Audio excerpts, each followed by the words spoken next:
Hola, hola X, ¿cómo estás? Hoy vamos a hablar de inmigración. Sí, en Suecia. Pero me parece que voy a llamar a alguien más. Sí, así hacemos un debate, una mesa como de 3 esta vez. ¿Qué te parece?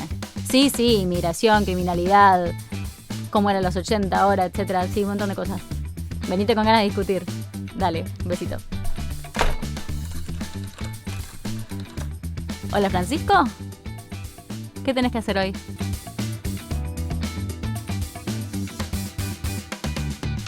Hoy vamos a hablar de la inmigración en Suecia, que es un tema que nos han preguntado en nuestras redes sociales y que por supuesto queremos trabajarlo, pero queríamos hacerlo con una mesa un poco más amplia. Por eso lo trajimos a Francisco Contreras, aparte por supuesto X, bienvenido una vez más.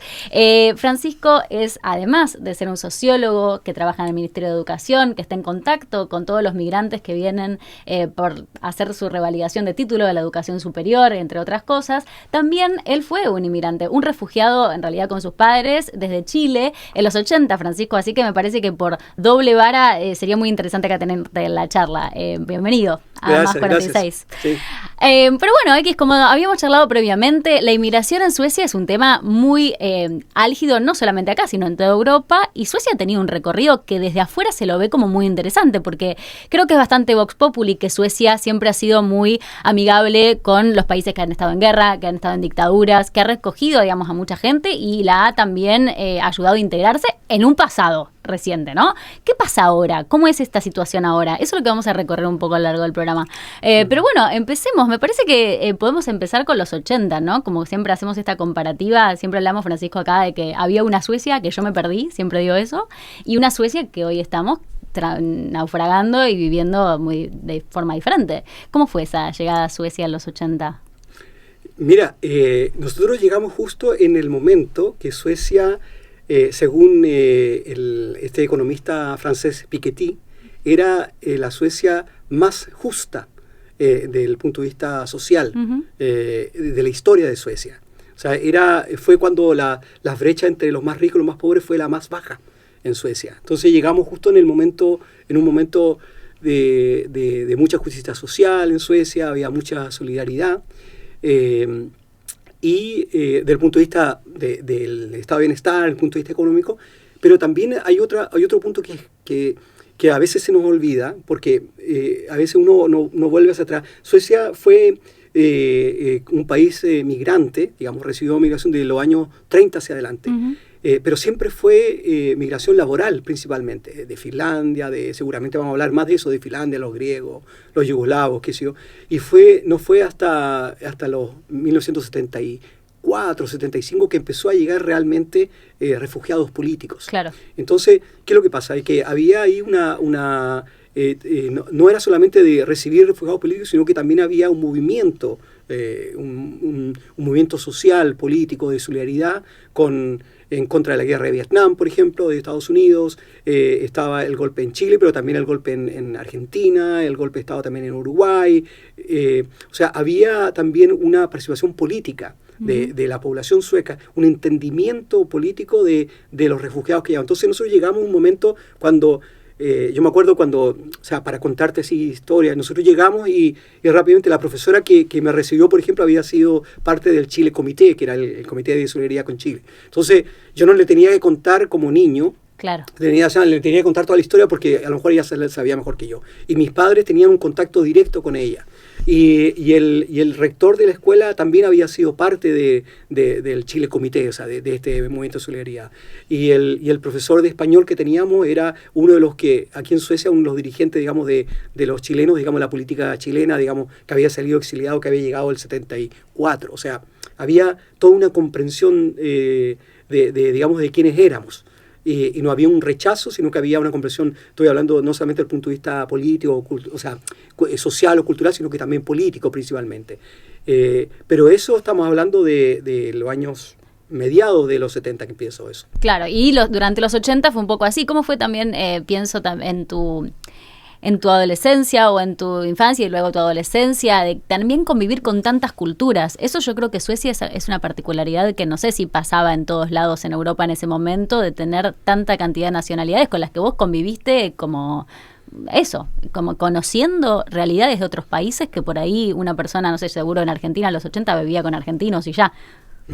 Bueno, yo no diría que Suecia haya sido amigable, como tú decías. O sea, hay convenios, ¿no?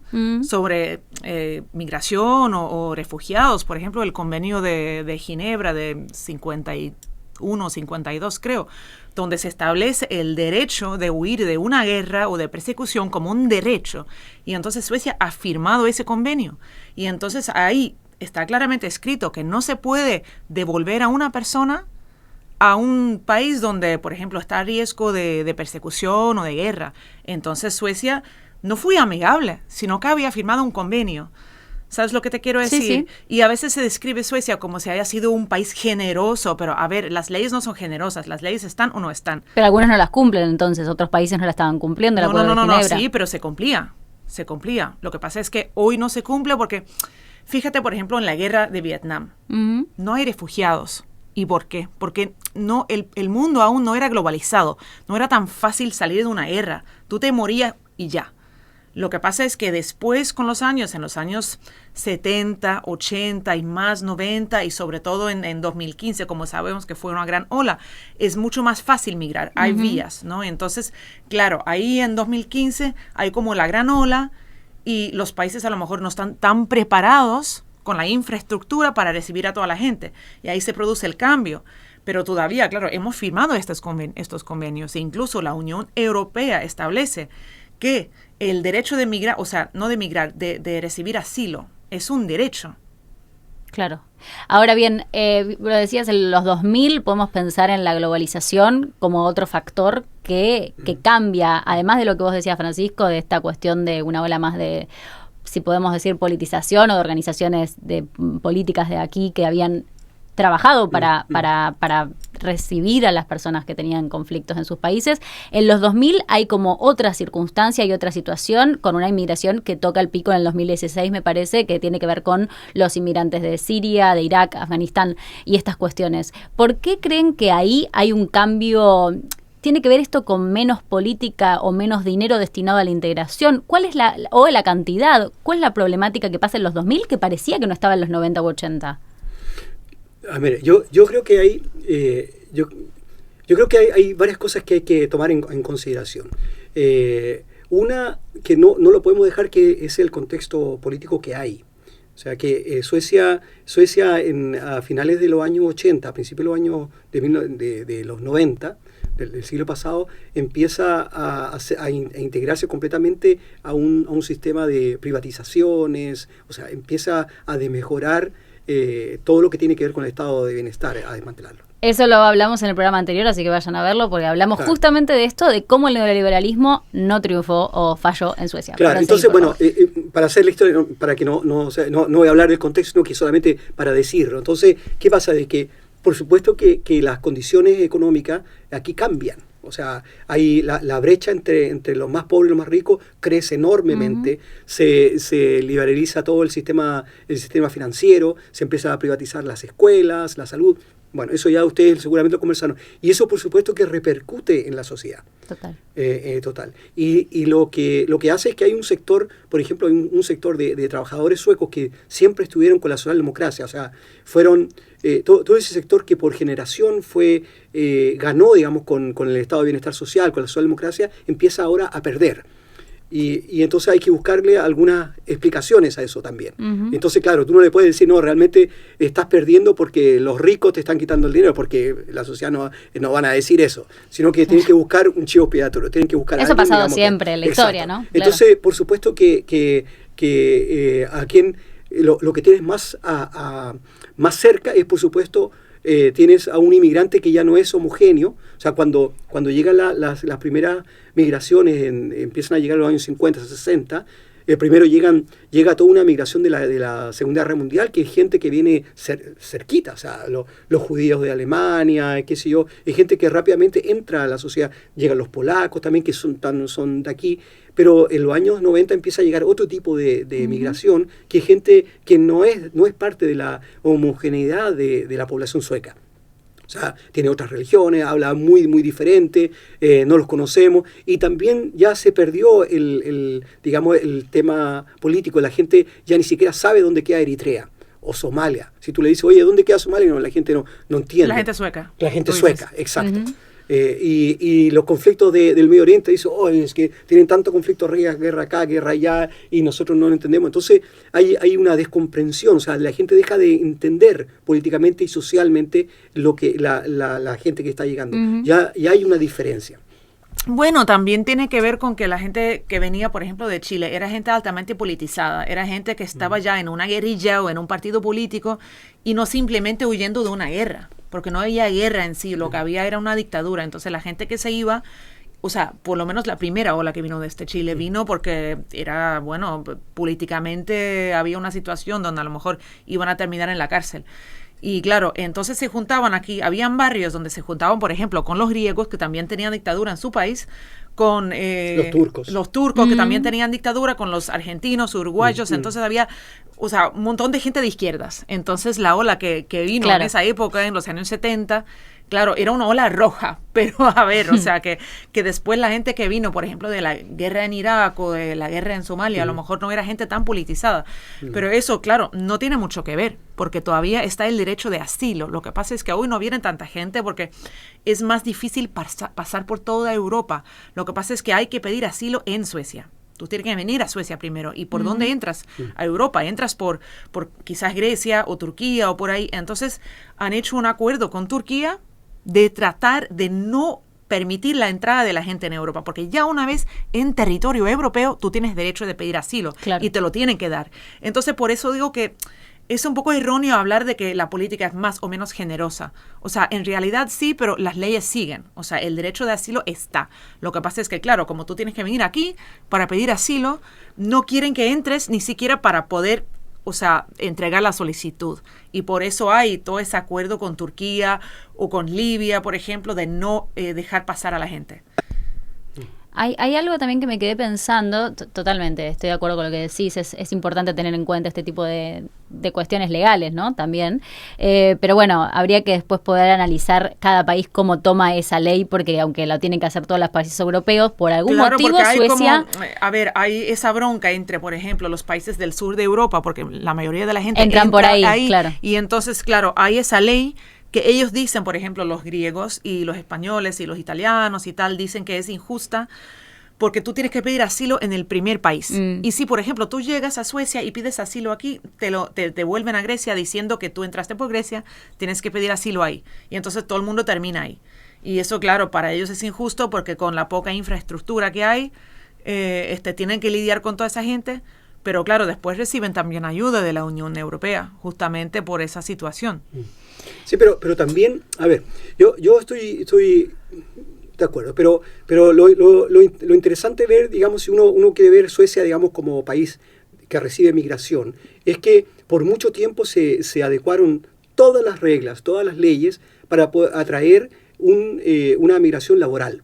O sea, aquí la historia larga fue de historia laboral. O sea, no es que yo estoy de acuerdo con lo que dices tú de las leyes de los tratados de Ginebra y qué sé yo, del derecho al asilo, pero principalmente aquí hasta los años 70 y tanto, aquí fue principalmente migración laboral. Sí, Volvo, por ejemplo, que fue a Grecia y a Turquía con una delegación pidiendo al principio 40 trabajadores para trabajar en la fábrica de Volvo. Porque habían pedido, antes en Finlandia, habían venido como 40 finlandeses, había funcionado muy bien, fueron a Grecia a pedir 40 personas, se podía aplicar, la gente vino, pero hubo mucho rechazo, que tampoco hay que idealizar a la Suecia de aquel entonces. Claro. Yo leí un libro con testimonios de los primeros trabajadores griegos y decían que los suecos decían, pero qué idioma más raro, cómo huele la comida, que no queremos que estén aquí platicando. Y además esos griegos eran muy radicales también en el sindicato y querían siempre hacer huelga y siempre querían luchar. Y los suecos decían, no, aquí hacemos las cosas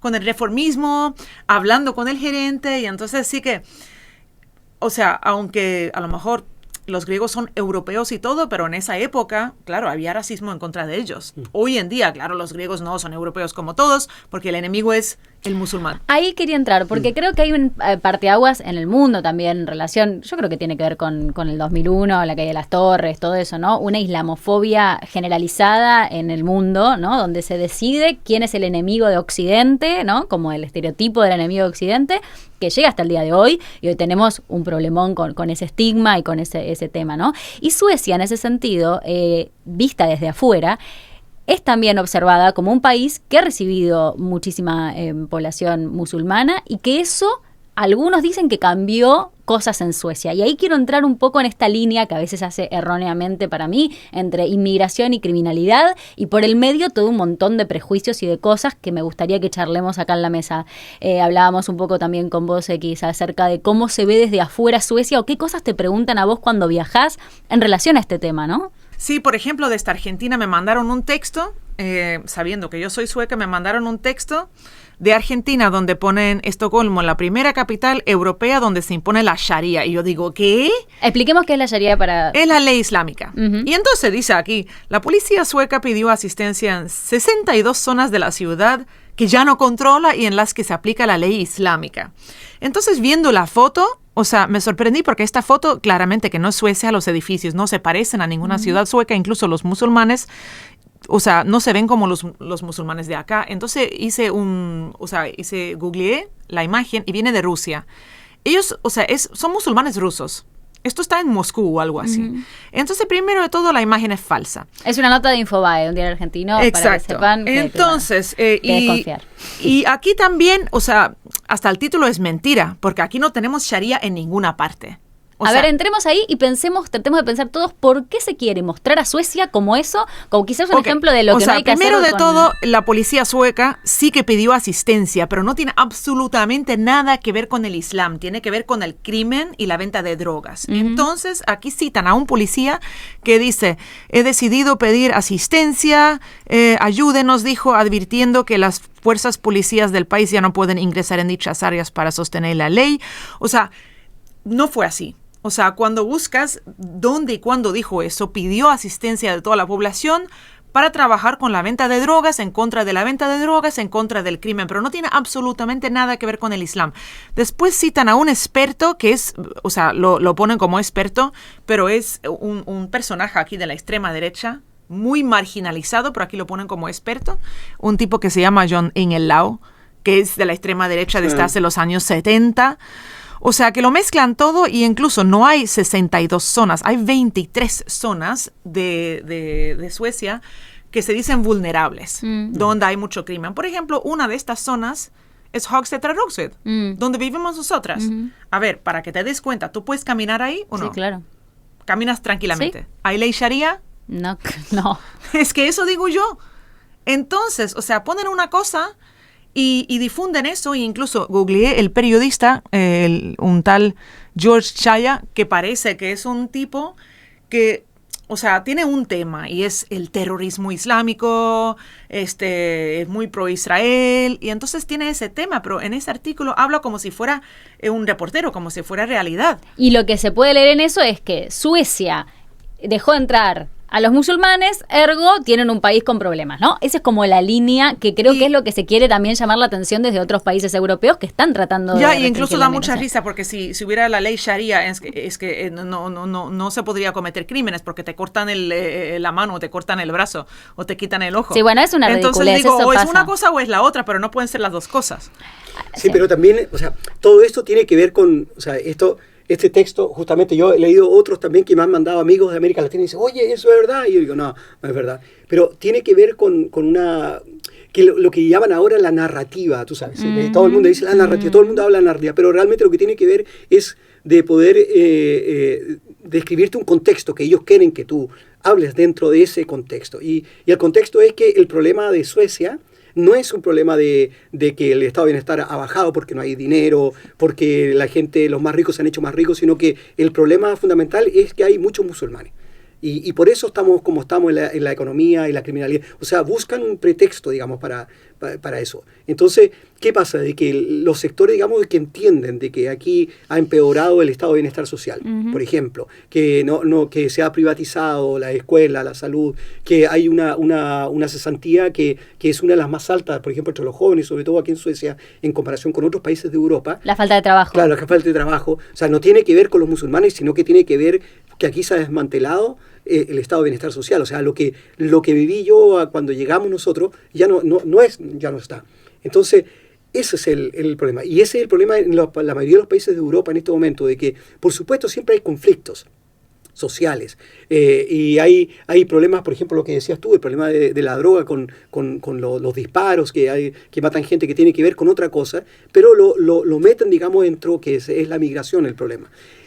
Yo creo que esto un poco va a ir cambiando porque hay la sociedad sueca, pero también la sociedad en los países europeos, la Unión Europea, tienen algunos problemas demográficos. Entonces, ¿qué va a significar? De que se va a necesitar mucha mano de obra. Ya está pasando, y entonces tienen que ir cambiando un poco este argumentito, digamos, de que son los musulmanes los malos.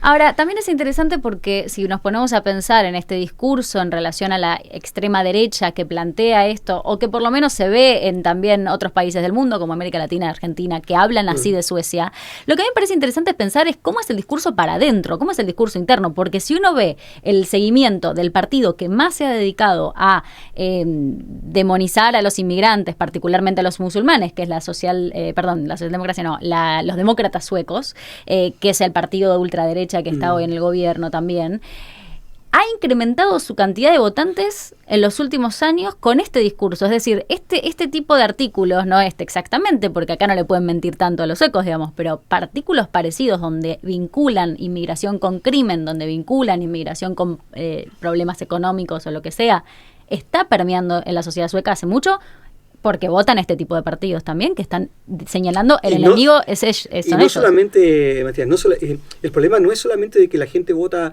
a lo mejor 15 o 20% a un partido de extrema derecha, sino que también que todo el resto de los partidos empiezan a tomar esa posición. Claro. Entonces, ese yo creo que es el problema fundamental, digamos, que tanto los partidos de derecha, o sea, los moderados, aquí los partidos conservadores, los liberales, pero también la socialdemocracia han ido, digamos, cambiando su política en cuanto a cómo ven la migración y cómo ven el derecho al asilo en general, cómo ven a los inmigrantes. O sea, yo creo que eso es el peligro fundamental. O sea, todo el arco político diciendo esto hay que cambiar nuestras... Bueno, de hecho se han cambiado leyes que empezaron a ser cada vez más rígidas para menos familiares. Ahora si una persona tiene un familiar, que una persona que tiene asilo tiene un familiar, no puede venir. Bueno, hay un montón de cuestiones que se han cortado en estos años que yo vivo acá. Esto lo hablábamos previamente antes de salir al aire. Los diarios, cuando uno abre, hablan mucho de esto. Hablan mucho del crimen. Mira, la extrema derecha y la derecha aquí tienen un problema. El problema es que quieren migración laboral para bajar los sueldos, pero no quieren refugiados, ¿no? Porque el refugiado viene con derechos. Tú tienes derecho de quedarte, te dan residencia permanente. Entonces, normalmente no te lo pueden quitar. Ahora están hablando de eso, de vamos a quitar, por ejemplo, si no te necesitamos. O sea, migración laboral es otra cosa. Tú vienes, tienes un contrato, a lo mejor 3 meses, 6 meses. Después, si tú pierdes el trabajo o si no ganas, suficiente, te pueden mandar de vuelta. Entonces, claro, la izquierda ha tenido siempre, ¿sabes?, una crítica en contra de la migración laboral porque baja los sueldos, obviamente. Si tú estás en un sindicato y estás luchando, ¿sabes?, para aumentar los sueldos y viene uno que trabaja 3 meses por la mitad de tu sueldo y lo devuelven y no habla ni el idioma, ni entiende nada, ni puede luchar por sus derechos porque su estancia aquí depende de su trabajo. Claro, ahí lo tienes bien oprimido. Pero claro, siempre hemos tenido una defensa del derecho de asilo. Obviamente. Entonces son dos cosas distintas. Aquí, por ejemplo, tú tienes hijos de refugiados, o sea, suecos con padres inmigrantes que están desempleados. Y tú llevas aquí a una mujer polaca de 18 años que trabaja en una cafetería y no habla ni sueco, te hablan inglés. O sea, yo entro en la cafetería y le pido algo, un café, y como que así, como no entiendo nada porque hablo inglés. Y siempre decían durante los años 80 y 90, no, el inmigrante no tiene trabajo porque no habla el idioma. Y mira tú. O sea, ahora es difícil en Estocolmo encontrar un solo restaurante o cafetería donde, por ejemplo, tú no tienes una persona o 2 empleadas que no hablan sueco, que hablan inglés. Bueno, eso podemos concluir entonces que hay una cuestión de necesidad de personas que trabajan en Suecia, como lo que estabas diciendo de Europa. No hay necesidad de personas porque tenemos personas, tenemos 8% de desempleo aquí. Sí, eso también lo sé, pero también a la vez se combina con una falta de trabajadores. Hay un problema demográfico en Europa que primero, más que nada, la gente se está envejeciendo mucho más, vive mucho más. O sea, no es que solamente se envejece, sino que vive mucho más, pero también la natalidad ha bajado mucho. España y Suecia son uno de los países donde hay menor natalidad. O sea que, no, pero Suecia no, ¿eh? Sí, Suecia es uno, claro, por supuesto, uno de los países. O sea, que todo el mundo tiene 2 hijos. No, los países en Europa, y Suecia es uno de los países. España es el que tiene menos, pero Suecia también tiene un problema. No, yo creo que Grecia tiene mucho menos. Sí. No, pero tiene que ser. Pero está bajando, eso es cierto. Sí, Suecia es uno de los que tiene. Ahora, hace unos días atrás, justamente era uno de los debates que tiene de cómo qué se puede hacer dentro de los municipios, también a nivel de Suecia, qué medidas se pueden tomar para que la gente tenga hijos. Hay una cuestión de crisis económica, que es lo que siempre ha pasado. O sea, llegó a Suecia también esa cuestión que no es menor, que es la de cómo organizas tu economía en función a tener una familia más grande, que antes no se pensaba tanto. La cifra, la verdad que uno tira cifras, pero más o menos para darse una idea. La cifra que ellos manejan es que en este momento hay más o menos 70 jóvenes y viejos que no trabajan, a 100 personas que trabajan. O sea, son 100 personas que tienen que... Pero esa cifra en 10 años más, o en 15 años más, va a subir a 80 alrededor. O sea que yo creo que el gran problema... Déjame un segundo. Y después la otra cifra que entregan es que los municipios y las regiones que están a cargo de la salud, o sea, los municipios aquí están a cargo del cuidado de niños, el cuidado de viejos y también de la escuela, y las regiones están a cargo de la salud de los hospitales. Dicen que se va a necesitar alrededor de 400.000 nuevas mano de obra que se necesitan. Enfermeros, médicos. De todo. O sea, aquí, a ver, los médicos, por ejemplo, médicos especialistas aquí, el 37% de los médicos especialistas han nacido fuera de Suecia. O sea, hay cifras, de los asistentes de enfermería, por ejemplo, son casi el 50% han nacido fuera de Suecia. O sea que es la población que viene de fuera de Suecia la que está alimentando la demanda de mano de obra. Yo estoy de acuerdo en lo que dice IX, de que hay aquí un paro, una cesantía, ¿cómo le llamas tú? Sí, desempleo. Un desempleo, y que están utilizando gente que venga de afuera, y le pagan menos, por supuesto. Yo también estoy de acuerdo. Como migrante, trabajador, ¿cómo se dice? Golondrina, que vienen y después vuelven a sus países, decís. Como... Sí, como el Gastarbeit. Sí. Pero de todas maneras, el capital, la industria, necesita todo lo que tiene que ver, lo que le llaman todavía el estado de bienestar social, o sea, la educación, la salud, el cuidado, necesita mano de obra. Va a necesitar mano de obra. Están trayendo hoy día... Sí, pero yo creo que, mira, el capitalismo necesita, o sea, según el lobbyismo de derecha, quiere como mínimo 4% de desempleo para mantener los sueldos bajos. Tienen como un término que se llama NAIRO, que es el nivel de desempleo que se necesita para mantener los sueldos bajos, ¿no? Si, por ejemplo, antes, como en los años 80, teníamos como 1% o menos, porque todo el mundo tenía trabajo, entonces tú como trabajador podías pedir porque te necesitaban. Hoy quieren mantener ese nivel de desempleo y ahora con 8, mucho mejor para ellos. Y después dicen que necesitan mano de obra. Sí. Entonces yo creo que algo no encaja aquí. Sí, pero mira, por ejemplo, la cifra que ellos manejan. Dicen que hay alrededor de 500.000 personas en este momento en desempleo. Y hay mínimo 100.000 puestos en este momento de trabajo que se podrían llenar, digamos, que se podían tomar. Entonces lo que ellos dicen que han trabajado en la política, digamos, aquí dicen que hay tres temas, digamos, que son fundamentales para trabajar en el mercado laboral. No digo yo que yo estoy de acuerdo en lo que dice X en cuanto a que el capitalismo necesita siempre una base de desempleo para mantener los salarios bajos. Pero dicen son 3 cosas. Una, dicen que lo que llaman en inglés, en sueco se llama incitamento, o sea que ¿cómo se dice? Un incentivo. Un incentivo, exacto. Esa es la palabra. Un incentivo. Entonces ellos dicen de que la gente no toma esos trabajos, los que están desempleados no toman los trabajos que hay porque hay poco incentivo, porque dicen que, y ese es, digamos, el discurso de la derecha principalmente, y también en parte también de la socialdemocracia ahora, que ellos dicen de que el incentivo es poco, en el sentido de que ellos dicen que mejor se quedan ganando dinero de la caja de cesantía, de desempleo, o las diferentes regalías, remuneraciones sociales, ¿cómo se dice? Regalías sociales. Sí, los planes, claro, las cosas que tienen que ver con eso, digamos, eso es, digamos, lo que el problema, dicen ellos. Entonces lo que hacen ellos es seguir bajando, digamos, bajar lo que tiene que ver con las remuneraciones que tienen que ver con el desempleo, las regalías, o sea, la forma de obligarte a salir a trabajar, dicen ellos. Pero realmente la investigación acá dice, ese no es un problema en este momento, sobre todo en este momento que ha bajado mucho los derechos de los trabajadores y de los desempleados. Ese es el tema. O sea, ese no es el tema. No. Entonces, los otros dos temas son que dicen de que el problema es que el empleador tiene desconfianza, dicen, de que tú puedas producir. O sea, decir, voy a contratar a Martina, pero yo no sé si Martina va a poder producir, porque no sabe el idioma, porque yo no sé lo que he estudiado en Argentina, porque, o sea, eso dicen ellos. Y la otra es que dicen de que lo que trae la gente, o sea, la educación que trae la gente no está en comparación con lo que necesitan. O sea, ellos necesitan mucho ingeniero y resulta que llegaron una cantidad de sociólogos, qué sé yo, por decirlo así. Entonces lo que tienen que hacer es que esta gente tiene que empezar a estudiar ingeniería y dejarse de estar estudiando sociología y tonteras como lo que hago yo. Bueno, o sea, sí, pero tú también puedes recibir un dinero del Estado para cambiar de profesión. Claro. Pero ellos te ayudan. Pero esa es en este momento la discusión dentro del mercado laboral es ese.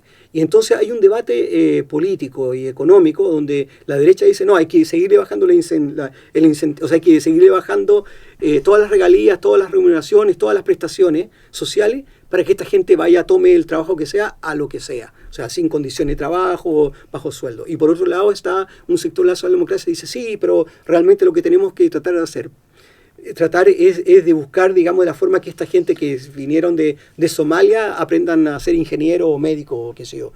Que a mí me parece que a largo plazo es difícil hacer eso. O sea, yo creo que aquí hay un segmento de gente que llegó de la guerra, por ejemplo, que es difícil que ese sector llegue a ser, por ejemplo, médico o ingeniero. Esta generación. La segunda generación, la tercera generación, sí. Claro. Pero también es interesante la pregunta de por qué uno está acá, ¿no? Yo vine porque quise, vine a conocer un país nuevo, a la aventura, podía haber durado unos meses, pero duró un poco más. Sí. Es muy distinto cuando uno se encuentra con gente que en realidad la sacaron de su país porque uno en un contexto peligroso para ellos, de guerra, de violencia. Entonces no es lo mismo.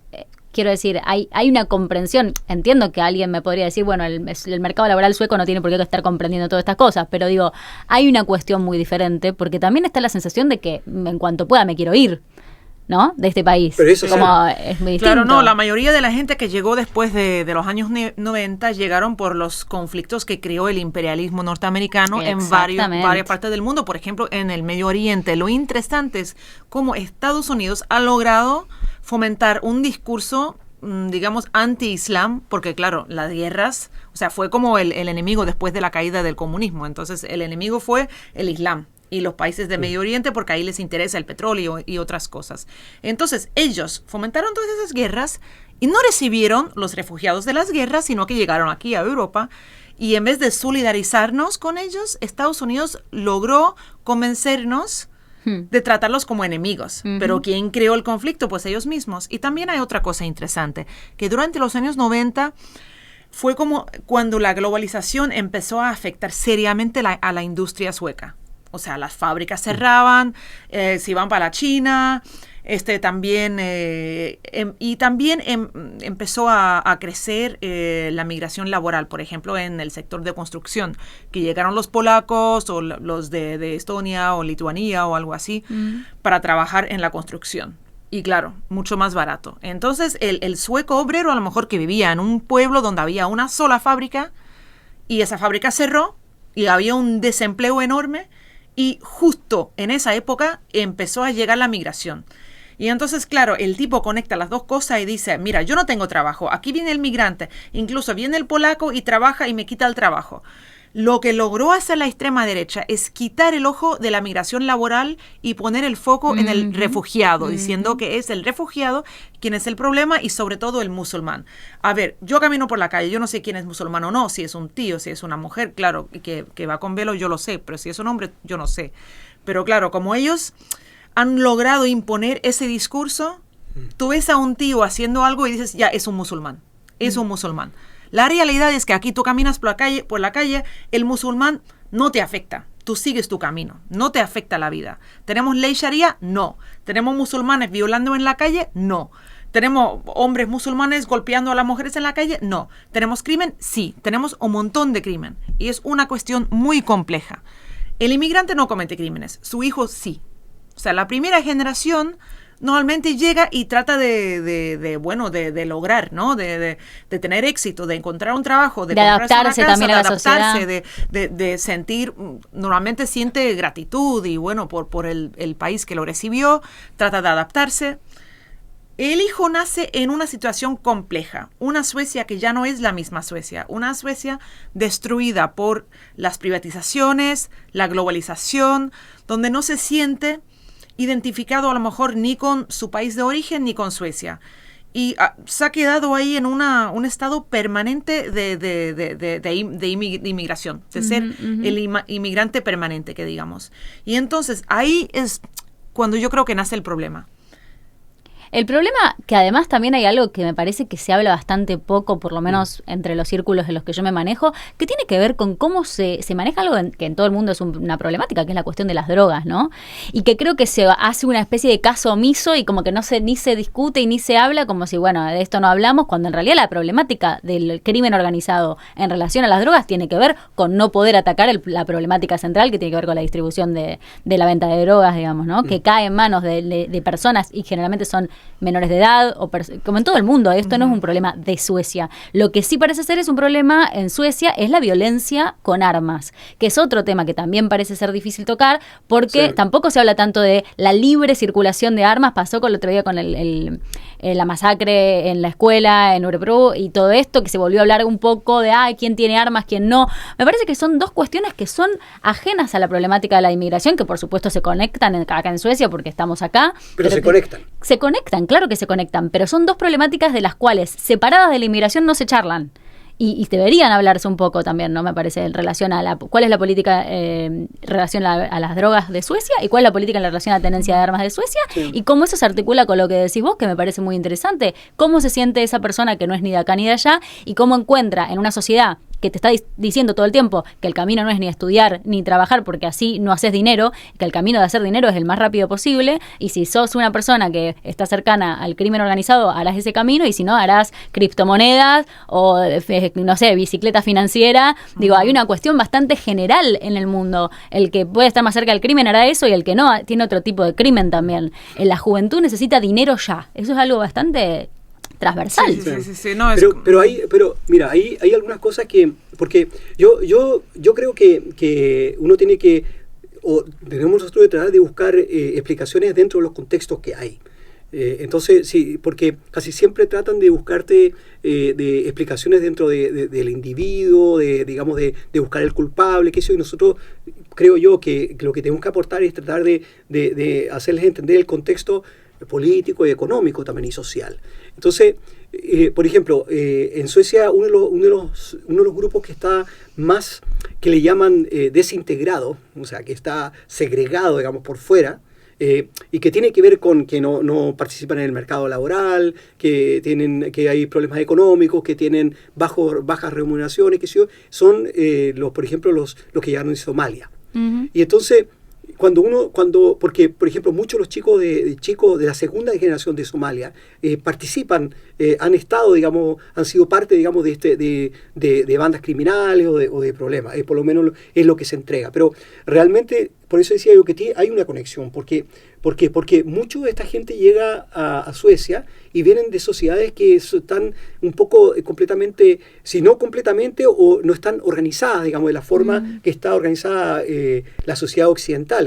O sea, cuando los argentinos, por ejemplo, los uruguayos, los chilenos, llegaron aquí, era gente, por supuesto, llegaron gente política, activa, que traía ideas incluso ideas mucho más progresistas que muchos de los que vienen acá, pero pero también venían de sociedades capitalistas bien organizadas, o sea, que ya estaban. Mientras que hay otra gente que viene de sociedades que no están organizadas de la misma forma capitalista como es, digamos, en cuanto a la producción y todo eso. Entonces llegan acá donde ellos, sociedades que están casi disueltas y donde el único, digamos, forma de organizarse es un clan. Exacto. Claro. Entonces, claro, si viene así, si tú lo entiendes así, dice, claro, no es que sea justamente Ibrahim ese, sino que es un comportamiento que tenemos todos. Si yo vengo de una sociedad que estoy disciplinado, digamos, dentro de la producción capitalista y todo eso, y llego a otro país que está más o menos igual, no es tan difícil integrarse.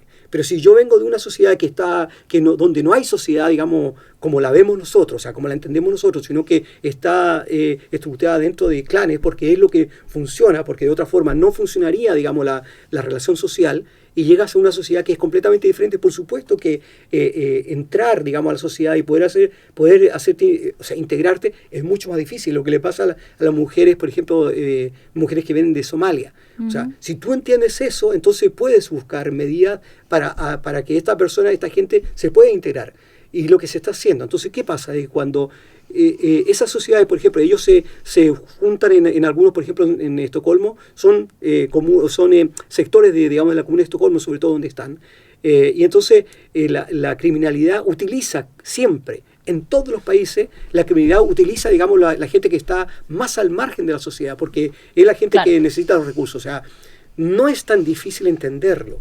Claro, la derecha y la extrema derecha lo utiliza, digamos, desde el punto de vista moral, ¿no? Como si fuese una cuestión y también racista y también el capital, o sea, todo el mundo lo utiliza como ellos pueden, pero nosotros tenemos que entregar otro tipo de explicaciones y hacer entender, digamos, que son los contextos que están, digamos, sociales para poder entender los comportamientos sociales que tenemos, no solamente de uno, sino que en general.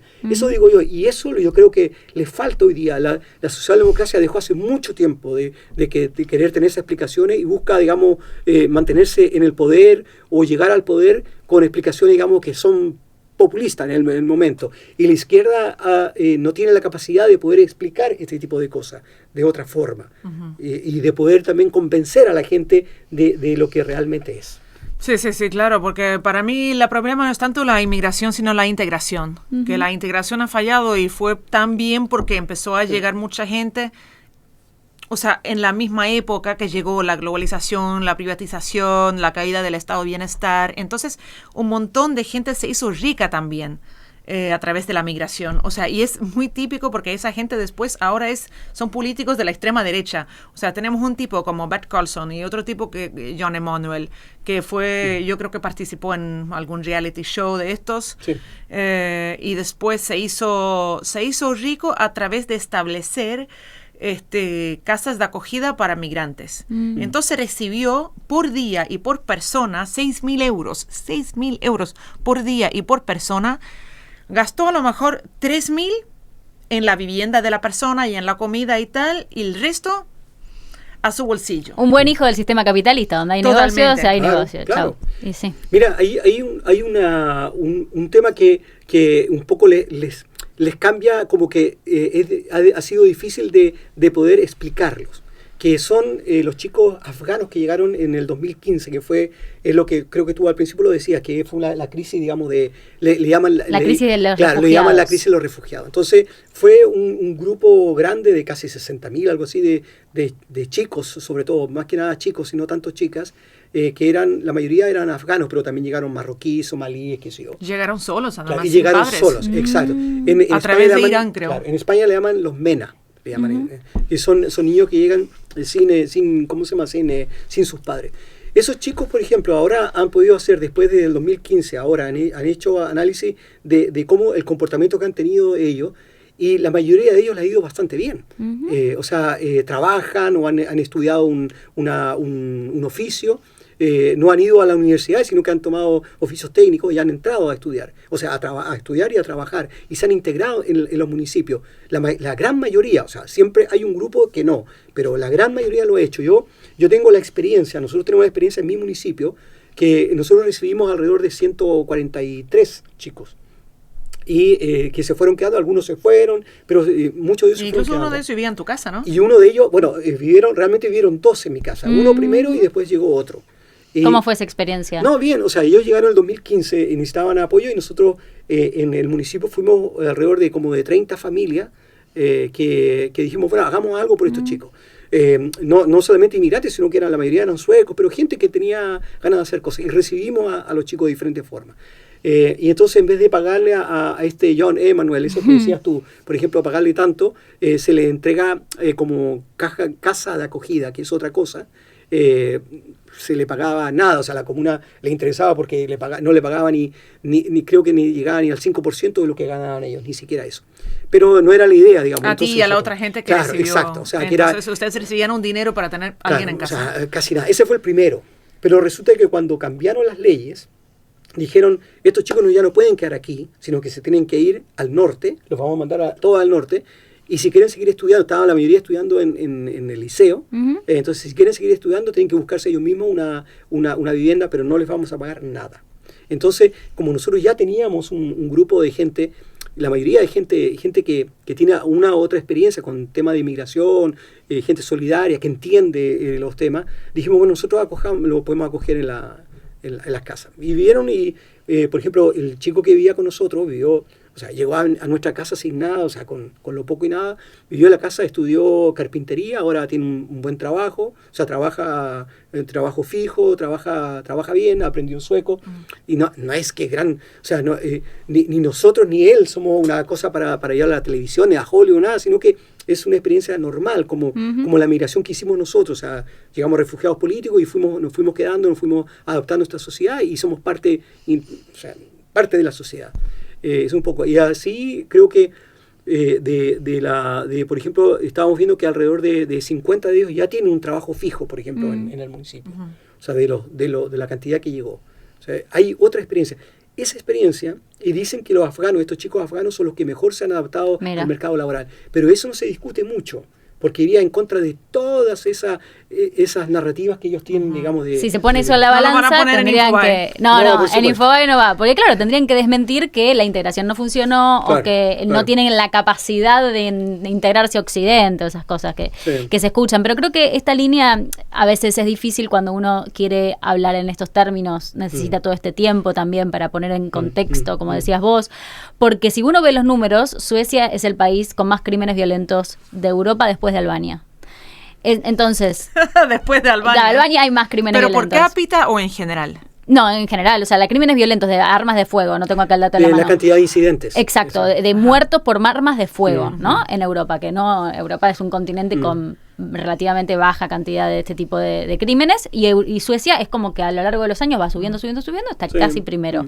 Eso es un dato insoslayable en la realidad, ¿no? Como cuando uno tiene todos estos contextos y puede explicar todas estas cuestiones y dice, bueno, no son todos así, bueno, pero hay un problema que quizás no tenga por qué ser atendido solamente en relación a la inmigración y a la integración, sino que tiene que ver con otras problemáticas que no se Es que tiene que ver con las bandas criminales. Una vez que una banda criminal se haya establecido en una región, es muy difícil combatirla porque va atrayendo a gente, por ejemplo, en mi barrio, ¿no?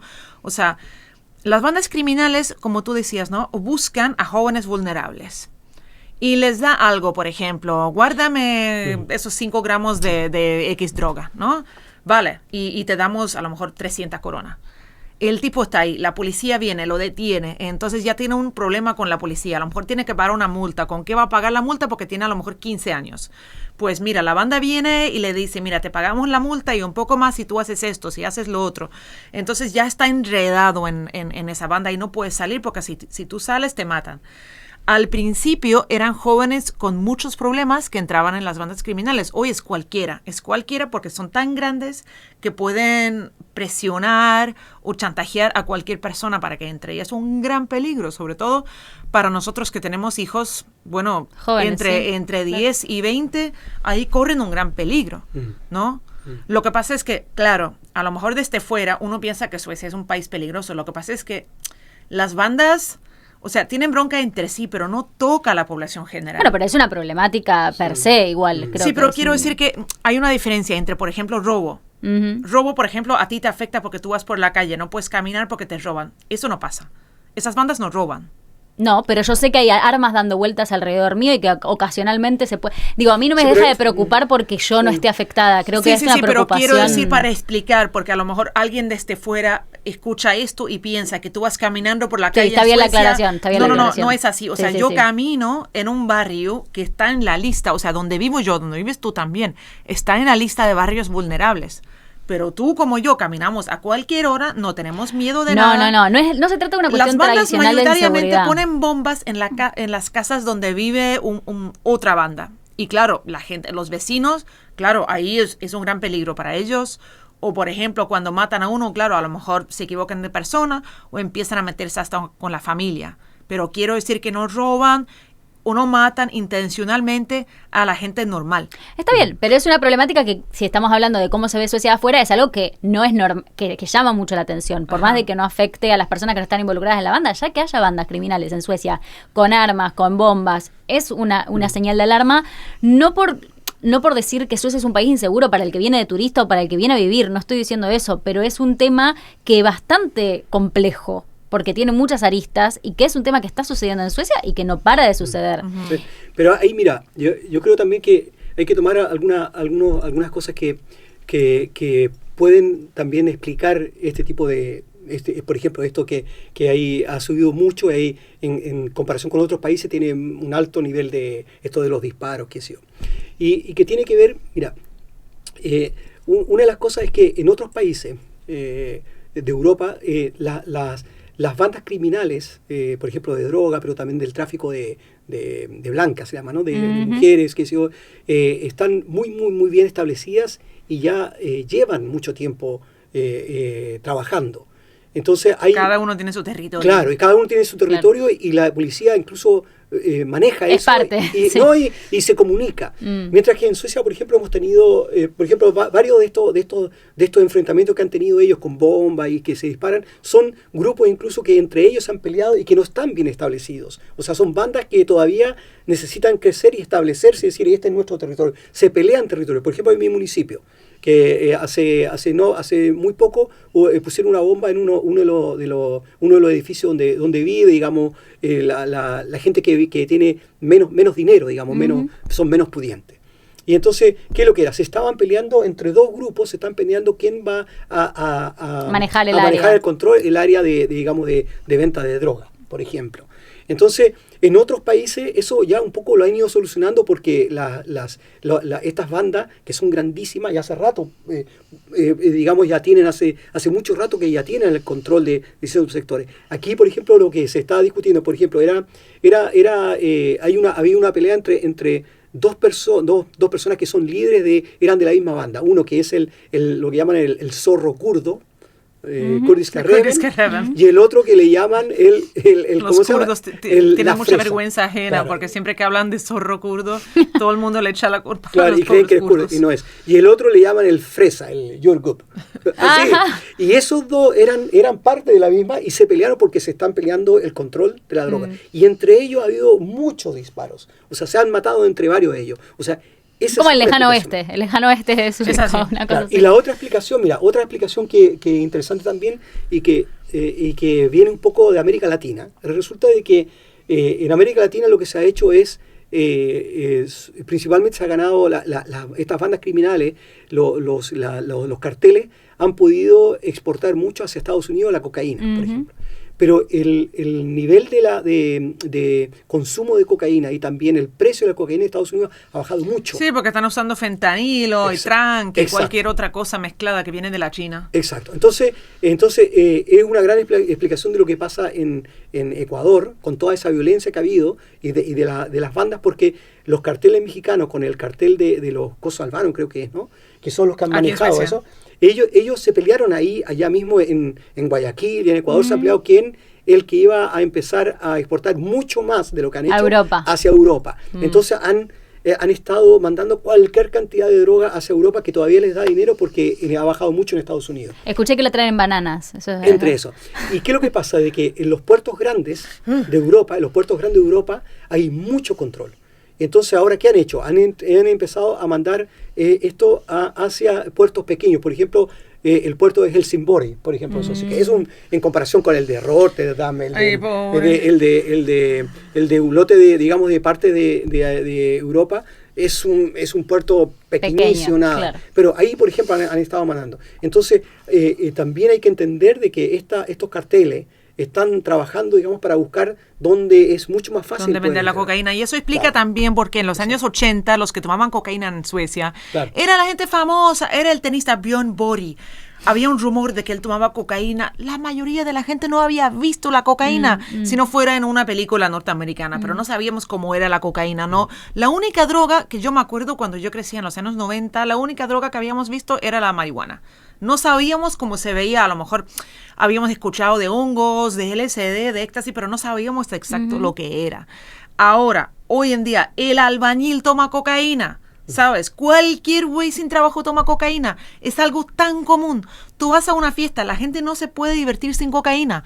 Y a ver, ahora la gente está empezando a pensar, a ver, mi consumo de cocaína está fomentando a toda esta guerra aquí en Suecia que está matando a gente. E incluso cuando empezaron porque Suecia, o sea, históricamente no hemos tenido... O sea, pena de muerte como en Estados Unidos no hemos tenido. O sea, a lo mejor tú cometes un crimen, pasas 2-3 años en la cárcel y sales. Empezaban a endurecer las penas, las condenas. ¿Y qué pasa? Las bandas empezaron a usar gente más joven. Porque aquí, si tú no tienes 15 años, no te pueden meter en la cárcel. Te meten en a lo mejor un centro de acogida de jóvenes. Entonces empezaron a usar gente de 14 años y empezaban a matarse entre sí. Y ahora tú tienes una situación donde tienes chavales de 13, de 14 matándose. Y claro, el gobierno no sabe lo que hacer. Porque solo sigue y sigue y sigue. Es un problema que claramente todos los temas que estamos tocando hoy, tanto el de la inmigración como el del crimen organizado, la cuestión de la problemática de la falta de trabajo o de la necesidad de trabajadores, es una problemática mundial. Yo creo que hay algo ahí que excede a los Estados-nación también, porque como decías antes, tiene que ver con que Suecia no puede resolver esto solo, tampoco. No se observan demasiadas políticas particularmente al respecto, por ejemplo, del análisis de la sociedad está consumiendo droga, ¿no? Porque creo que ahí hay algo ahí que a veces falta en Argentina, a veces pasa también como... No, últimamente tú vas a una fiesta y la gente dice, no, yo quizás no voy a tomar cocaína. ¿Por qué? Porque no quiero fomentar todo esto. Claro.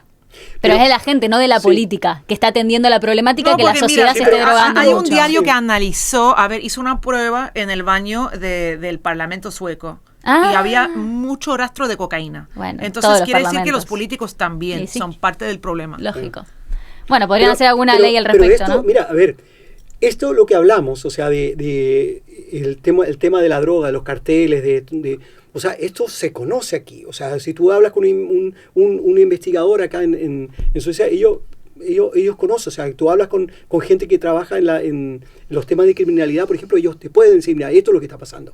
O sea, ellos saben que están utilizando, por ejemplo, a los chicos jóvenes, por ejemplo, somalíes y otros que vienen de familias vulnerables, de familias pobres aquí en Suecia, y por qué lo utilizan. O sea, que no es que no es, no es novedad eso. Lo que pasa es que, por supuesto, que no es ese tipo de discusión y ese tipo de argumentación no es buena para, por ejemplo, para la extrema derecha en este momento, o para la derecha. O sea, que tú digas, no, es que no es así, claro. O sea, que lo que pasa, mira, por ejemplo, uno de los temas que también tienen que ver con esto, que cuando Suecia tenía en cuanto de política de alcohol y de droga, tenía una política muy restrictiva, sobre todo en el alcohol, pero también en la droga. O sea, es lo que decías tú antes, la droga aquí no era algo común.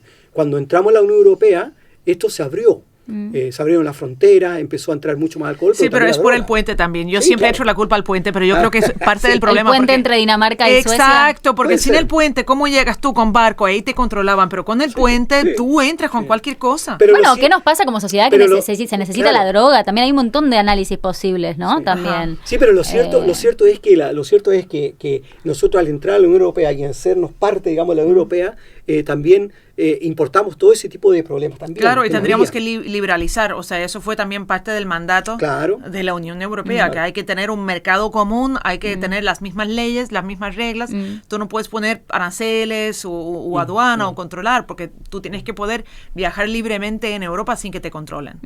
Entonces las causas de este tipo de cosas, o sea, el tema de desmontar el estado de bienestar social, el tema de las drogas, a pesar de que tengan que ver algo con el inmigrante, no es el inmigrante. No, claro. O sea, utilizan la migración para como chivo expiatorio, como algo, digamos, para dar el argumento, pero realmente es necesario de que existan, y lo hay, o sea, que tiene que haber otras voces, otros movimientos que puedan entregar otro tipo de argumento y de hacer entender a la gente el contexto en el que se está viviendo. Para terminar, ¿creen que eso está pasando? ¿Que eso se puede vislumbrar? ¿Una fuerza política o grupo de personas que estén tratando de hacer un contrapeso a lo que pareciera ser que es una opción, no te digo única en Europa, pero casi? Digo, hay una oleada que todos los países que están votando están yendo hacia la derecha y que tiene mucho que ver la derecha económica con esta relación con la anti-inmigración, o sobre todo anti-inmigración musulmana. ¿Ven alguna corriente en Suecia que pueda poner freno a esta oleada? ¿O qué pasaría en las próximas elecciones entonces? Bueno, yo creo que la extrema derecha es, como yo te decía antes, tiene ese problema de que quiere parecer como si estuviera combatiendo a la migración, pero en realidad necesitan más migración, necesitan migración. Para bajar los salarios. Exacto, sobre todo porque han hecho un acuerdo con los capitalistas, eso está conocido aquí. Tú puedes ver cómo las organizaciones, el lobby de los capitalistas, hicieron un acuerdo con el partido de extrema derecha. Entonces, dejaron de criticar la migración Gestarbeit de trabajo y empezaron a criticar en términos generales al musulmán, ¿sabes? Y entonces van a seguir criticando y van a seguir recibiendo. Y bueno, yo no sé dónde va a terminar eso, pero a mí lo que me preocupa es que últimamente cuando yo digo que soy de Suecia, la gente me viene con estos artículos de mentira, artículos falsos, que mezclan todas las cosas con, citaciones falsas. O sea, fotos que ni siquiera son de Suecia. Necesitan confirmar eso que decía Francisco, como lo malo que le pasa en Suecia. Yo sé lo que pasa en Suecia porque he leído a tal diario en internet y yo digo, perdóname, yo vivo aquí, vivo perfectamente bien, a mí ningún musulmán me molesta. Yo camino por la calle a toda hora, a mí nadie me molesta. Nadie me viola, nadie me roba, no cometen crímenes en contra mío. Si ellos tienen problemas, o sea, conmigo no se mete nadie, ¿sabe? Y para mí es un gran problema y yo me pregunto con qué interés o con qué agenda están produciendo estos mitos sobre Suecia. O sea, yo creo que el mito va más o menos como que el socialismo democrático no funciona porque es muy generoso. Ser solidario sale mal. Exacto. Si tú eres solidario. El buenismo. Exacto, eres ingenuo y recibes a un montón de gente mala que te van a destruir el país. Es totalmente simplista. O sea, más o menos es un mito ideológico. Sí. Bueno, pero que está esta dicotomía en el mundo hoy de el hombre occidental versus un misterio demonificado que nadie sabe bien, como que el musulmán, pero también puede ser el chino, o sea, lo que sea que no sea occidental. Hay una cosa ahí que se está dando que es bastante fuerte. En Argentina se ve claramente con Milei, por ejemplo, ¿no? Digo, que aparte pone al Estado de Israel en esa balanza del occidental y en contraposición con todo lo que sea el mundo árabe y demás. Y ahí no sé bien cómo se sale de esa. Creo que las izquierdas y el socialismo en Europa o lo que sea que quedó de eso. Bueno, yo les pido a la gente de fuera, cuando escuchen estas cosas, que sean críticos, que miren de dónde viene la imagen, o sea, a ver, la información que pone, o sea, de dónde viene, hay hechos reales. Eso pasa todo el tiempo, con todas las noticias, es terrible. Mira, ahí hay dos cosas, así que una que tiene que ver con, digamos, con la idea, digamos, de que los chinos, los musulmanes son los malos, pero en la realidad es que, por ejemplo, aquí hay hay transnacionales que son dueños de escuelas aquí, por ejemplo, y también de hospitales.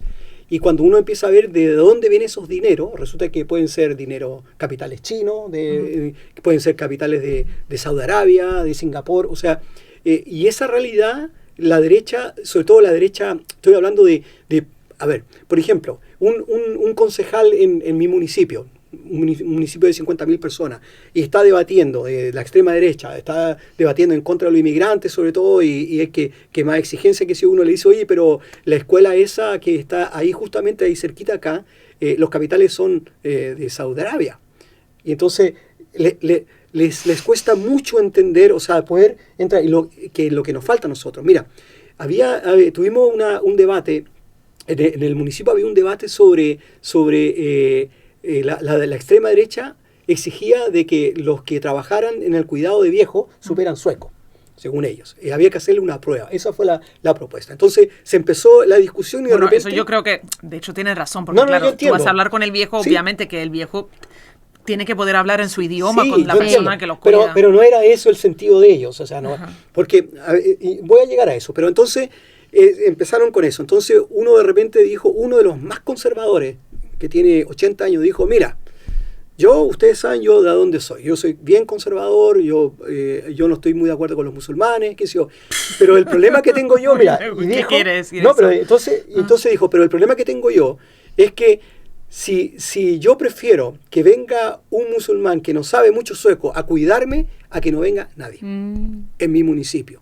Y dijo, y yo he ido cambiando un poco esto porque realmente si no tenemos a alguien que me venga a ayudar, por ejemplo, yo prefiero que venga un afgano, porque son muchos los chicos afganos que trabajan en la salud, en el cuidado, a que no venga nadie, porque no va a venir nadie. Entonces, la realidad de ello, así como que una escuela, los dueños de la escuela son capitales de China o de Singapur o de Saudi Arabia, la escuela que está al ladito de ellos, o sea, que son vecinos de ellos, o viene un chico afgano o no viene nadie, esa realidad para la persona de derecha, digamos, de abajo, le está en este momento golpeando. Claro, le va a dar sí, un pero golpe yo creo a la que aquí realidad. hay otro problema. O sea, hay tantos trabajos y tan poca gente aquí en Suecia como para rellenar todos estos puestos con gente que hable sueco, que yo creo que el anciano se lo merece. El anciano, de haber trabajado toda la vida, merece poder hablar con alguien en su idioma, que incluso a lo mejor tiene Alzheimer y se olvida de las cosas. Obviamente necesita comunicarse con alguien. El problema es que los sueldos son tan bajos que a lo mejor por eso tú no puedes contratar a un sueco o a un inmigrante que hable sueco, porque no va a aceptar ese tipo de trabajo. Y eso yo creo que es una muestra del poco valor que tiene el trabajo de cuidado aquí en Suecia y en todo el mundo. Pero tiene que ver, yo creo que también es lo último que tiene que ver, porque realmente el problema es que los municipios y la región y en general los establecimientos de educación y del mercado laboral en este momento no se están haciendo cargo de eso. O sea, si tú tienes por ejemplo, un grupo de gente que vive en el municipio, que puede trabajar y que no la dejan trabajar porque no habla aquí, porque no tiene esto, porque tiene todo otro, tú lo que tienes que hacer, y se necesita, entonces tú lo que tienes que hacer como municipio es tener recursos para poder integrar a esa gente al mercado laboral. Y eso es lo que no se hace. Sí, claro. Mi problema es, a lo mejor, si tú no hablas el idioma, podrías trabajar en otra cosa que no sea el cuidado. Por ejemplo, yo que sé, construcción o otra cosa. Pero yo, por ejemplo, tengo un problema. Si yo meto a mi hija en una guardería y el personal ahí no habla sueco bien, es que ¿cómo va a aprender? No es cuestión solo de hablar el idioma, es cuestión de cantarle las canciones. Hay como, o sea, toda la cultura infantil que tenemos aquí en Suecia, con las canciones, con los cuentos, ¿sabes? Con las tradiciones. Si tú, acabas de llegar aquí y tú no tienes idea, vale, está bien si es una persona. Sí, pero no estamos hablando de la gente que llega ahora, que acaba de llegar.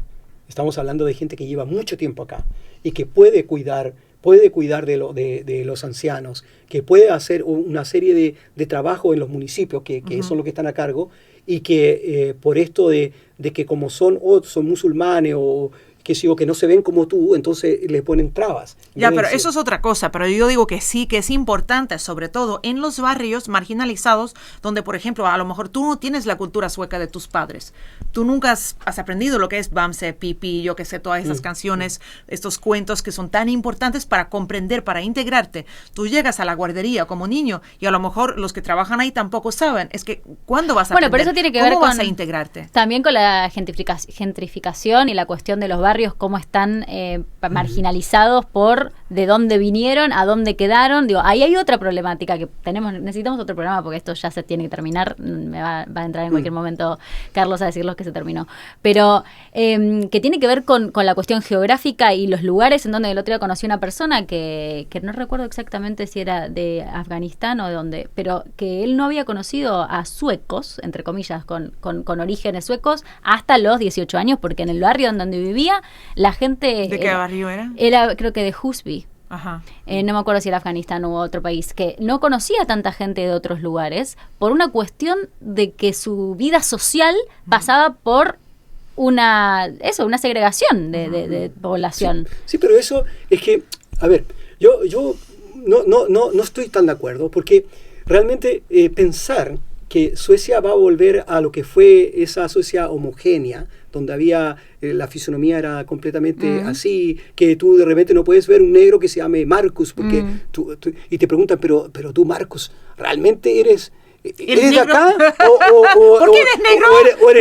O eres negro pintado, ¿entiendes? O sea, hay gente que quiere volver a eso que ya no es. No, claro. O sea, la sociedad y la sociedad a nivel en general, en todo eso, ya no son esas. O sea, Suecia no es esa homogeneidad de los años 40, de los años 50, porque aquí cuando llegaron los finlandeses, aquí hubo una gran migración finlandesa, que venían con los finlandeses tienen su idioma, su cultura, su fisonomía. Que es muy diferente claro, al sueco, el finlandés nada que ver, no es un idioma nórdico que digamos. ¿Y qué es lo que tuvieron que hacer? ¿Cuántos finlandeses se tuvieron que cambiar el nombre?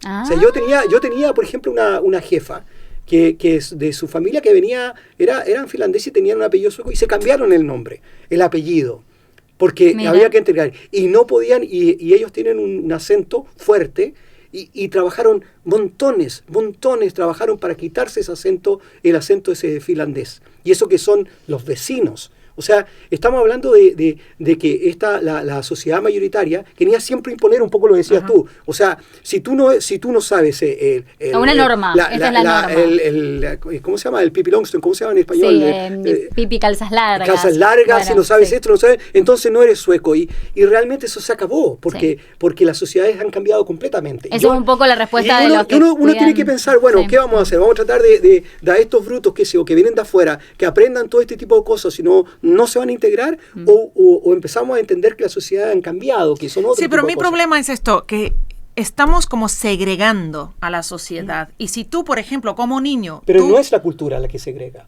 sino que es principalmente... Sí, pero ayuda también, por ejemplo, económico. sí, porque, por ejemplo, o sea, digamos, el capital cultural, si tú no lo tienes, porque tú no sabes hablar de varias cosas que son parte de la sociedad sueca, tú vas a tener menos chance, vas a tener menos oportunidad. Y claro, ahí tenemos el problema. Por ejemplo, tú creces en un barrio, se supone que todo el mundo tiene derecho de educación, la misma educación. Hoy sabemos que no es así porque la calidad no es la misma. Hasta en mi barrio, que no es malo, pero claro, es vulnerable. Hay, por ejemplo, muchos suecos, cuando el niño cumple 10 y ya puede ir solo con el metro, entonces cambian de escuela y lo cambian a otro barrio que es supuestamente mejor. No sé si es mejor o hay menos inmigración. No sé cuál de las dos cosas es. Pero hay una diferencia de calidad. Hay una diferencia. Entre las entonces escuelas. Tú ves, por ejemplo, que, o sea, cada año hay como menos suecos en la escuela. Y cuando ya van, por ejemplo, al 9º grado, ya hay como casi nadie. Sí, pero lo cambia también. A ver, aquí en Suecia yo les decía, aquí hay más o menos de los médicos especialistas aquí en Suecia, más o menos el 43% son nacidos fuera de Suecia. Y ese médico especialista gana mucho dinero aquí en Suecia y vive bien. Y esa persona que puede venir de Singapur, de Argentina, de lo que venga, y tiene su hijo... pero aquí es cuestión de clase. No, pero también lo va a cambiar de escuela. Y no es un problema de que lo va a cambiar porque no sabe la Pippi Longstone, porque no sabe esto, sino que lo va a cambiar no por un problema de cultura, sino que un problema económico y un problema social. Y así, y nosotros... Sí, pero con eso vienen los prejuicios también. Sí, está bien, pero eso es otra cosa. Pero nosotros sabemos de nuestra sociedad en América Latina de que ese clasismo también está. Sí, o sea, claro que sí, claro que sí. Y se saben, y todos cantan tango, y todos saben bailar esto. No, pero digo en el sentido de que todo el mundo sabe eso, y no es un problema de que tú sepas y yo no sepa de tango. No, es una cuestión de clase. Claro, y uno leyeron a Borges y otro a lo mejor, pero todo lo menos. No es eso, sino que es un problema de clase. Y aquí es exactamente lo mismo. O sea, el médico extranjero que vino de ahí y que habla más o menos el sueco, más o menos, y habla está mucho más inglés, y es especialista, y es cirujano. Pero sus hijos van a aprender bien el sueco, porque van a esa escuela, van a aprender bien, a lo mejor se van de aquí. Vale, se van de aquí, es su opción, pero quiero decir, si él tiene esa opción, esa oportunidad de poner a sus hijos en una escuela donde todo el mundo, incluso los profesores, hablan bien el sueco, su hijo también va a tener más oportunidad. Pero no, si los llevan a escuelas a donde hablan inglés.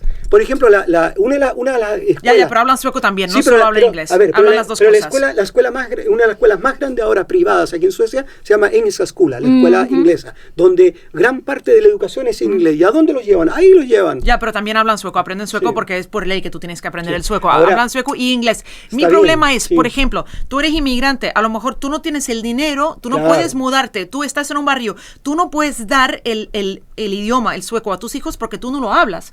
Entonces tus opciones son limitadas. Entonces tú esperas, a lo mejor en la guardería va a aprender, en la escuela va a aprender. Resulta que aprende, pero como que sueco Tarzán no aprende bien.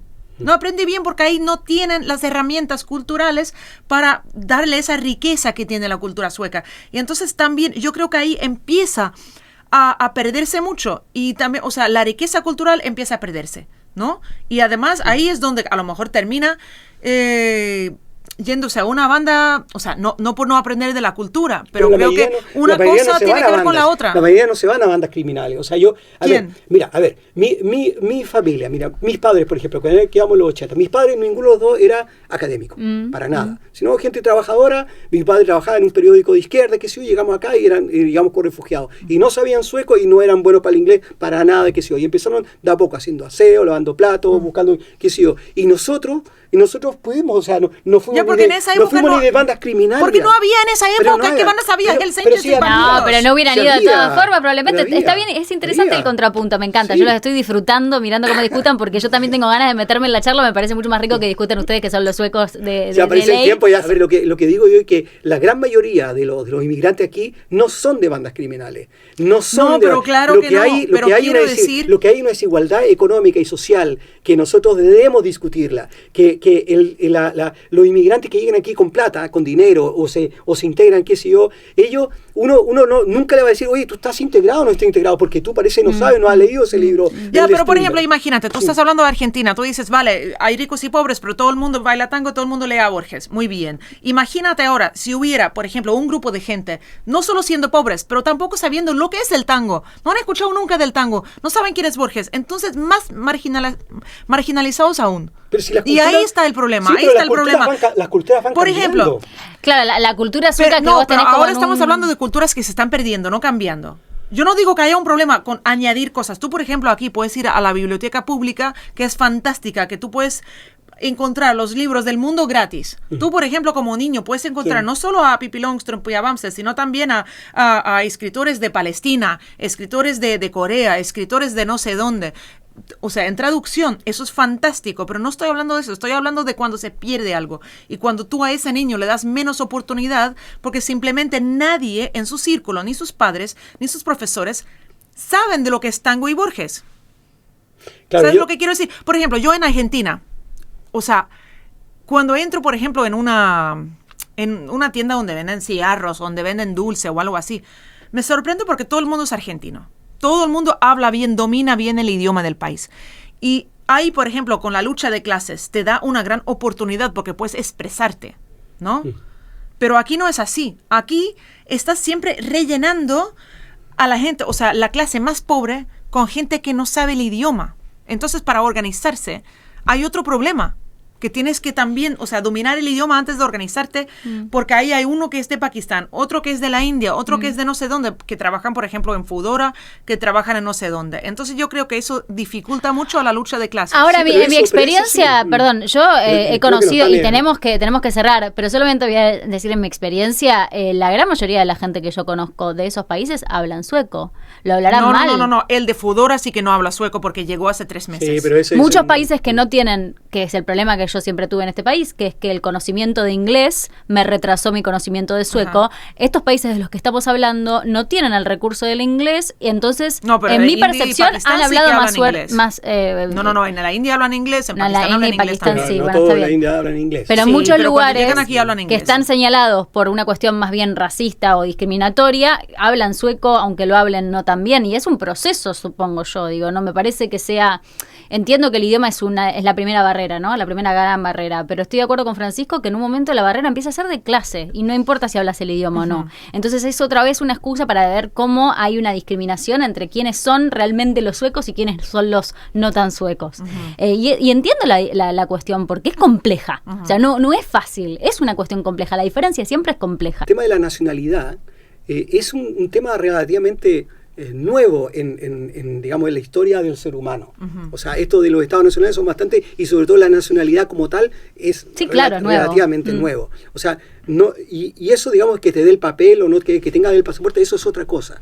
Pero yo digo que las sociedades van cambiando culturalmente, siempre. O sea, Suecia fue, primero no era ni cristiano, después pasó a ser católico y después pasó a protestante. Y fueron no fueron temas culturales, sino fueron problemas políticos, económicos, y eso. Y lo mismo va a pasar ahora, o sea, las sociedades van cambiando. Y yo digo, claro, hay cosas que se pierden. Claro, se perdieron los dinosaurios, pucha, lástima, pero pero los suecos no somos dinosaurios, para que tú sepas. No, pero digo que el sueco... Estoy viva y existo. Sí, pero ahora el sueco es otra cosa.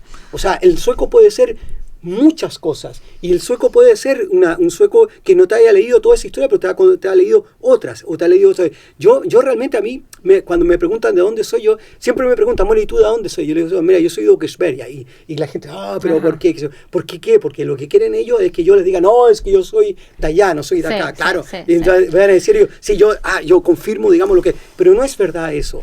Esta sociedad homogénea ya no está. No, pero eso, yo estoy de acuerdo en eso, claro, y además no estamos hablando de gente como tú. Últimamente hay, o sea, los hijos de los inmigrantes, o sea, hay unas mezclas fantásticas. O sea, tú ves, por ejemplo, o sea, la gente, o sea, los niños en la clase donde va mi hija, por ejemplo, hay niños que son de 4 países o de ninguno, porque han nacido aquí en Suecia, sus padres han nacido aquí, sus abuelos han nacido aquí. O sea, son mezclas entre tailandeses, somalíes, griegos y finlandeses en una sola persona. Obviamente que esa persona es sueca, porque esa mezcla se ha producido aquí. O sea, sus abuelos son de aquí.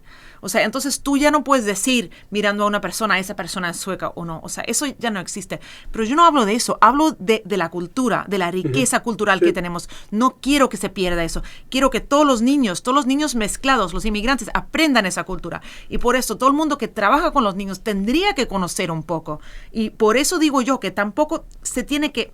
Claro, es otra discusión, pero tampoco se tiene que valorar ese trabajo como si solo fuera como que vigilar que los niños no se maten. O sea, es un trabajo de comunicación cultural también, que es muy importante. Sí, yo estoy totalmente de acuerdo. Sí, y aquí a veces son muy racistas. Por ejemplo, llega una mujer musulmana con velo y dicen, tú puedes cuidar a niños. ¿Por qué? Porque es musulmana, entonces tú piensas, solo vale para eso. O porque es mujer y el cuidado. Claro, porque es mujer, es una mujer tradicional, a lo mejor seguramente sabe bien cuidar a niños. No, a lo mejor a ella no le gusta, a lo mejor no. Bueno, esa es una discusión también global que tiene que ver con la educación. Y el cuidado, las tareas de educación y de cuidado son absolutamente minimizadas por el sistema capitalista. Mira, yo te digo, por ejemplo, la primera vez mi hija, yo te digo una cosa, mi hija iba a aprender, 2 minutos. Vale, mi hija iba a empezar su primer día en la escuela, llega. Y hay una profesora que no habla sueco, que parece que es de la China, pero no hablaba sueco. O sea, yo te digo, no sabía ni decir como que buenos días. Y yo digo, a ver, pero esto no está bien. O sea, tiene que hablar sueco. A mí no me importa de dónde vengas tú, pero tienes que hablar el idioma bien. Por ahí le puede enseñar chino, ¿no? No, aquí esto es Suecia, no es la China. Entiendo. Yo no creo que yo pueda ir a la China y hablar sueco y todo el mundo, muy bien. No, y eso también produce racismo, ¿sabes? Porque entonces la gente dice, ¿pero por qué pasa esto? No es normal. Y es totalmente innecesario. Sí, o sea, porque tenemos, por ejemplo, el hijo del inmigrante. A lo mejor a él no le dan trabajo porque su acento es estigmatizado. Porque viene de la suburbia, entonces no, tú no. Pero está bien que sea estigmatizado el acento. Pero una china que acaba de llegar con mucha educación, muy bien. Bueno, pero perdón, que se estigmatice el acento sería una consecuencia de no haber estudiado sueco bien. ¿Eso está bien o está mal? No, eso no tiene absolutamente nada que ver. Eso es clasista y racista. Por eso, está bien, estoy de acuerdo.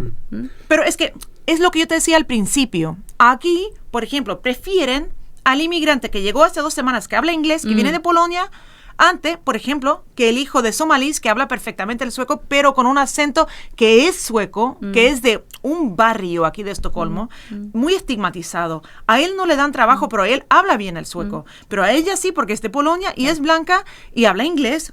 Inglés es otra cosa.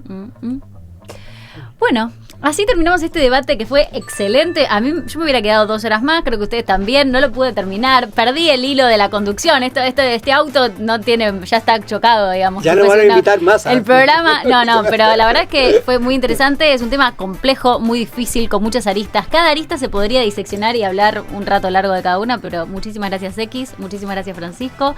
Esto fue Más 46, un programa sobre inmigración con muchos temas muy complejos que no solo pasan en Suecia, sino en todo el mundo, así que espero que lo disfruten. y nos reencontramos la próxima.